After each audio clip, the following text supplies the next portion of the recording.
yate sinipon sa pagka kung ano aking nung maiwan ko susi kahapon. Sipot-sipot.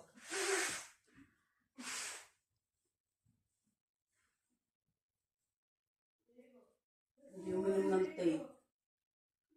Pangit daw yung tissue. Ang pansiya.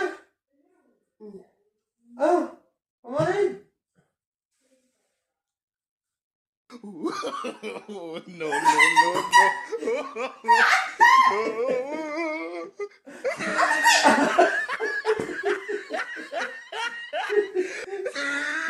Nakabawi ako. Abay ko eh. Napok mo kahapon. Ayan. Binigyan ko ang madam ng tissue.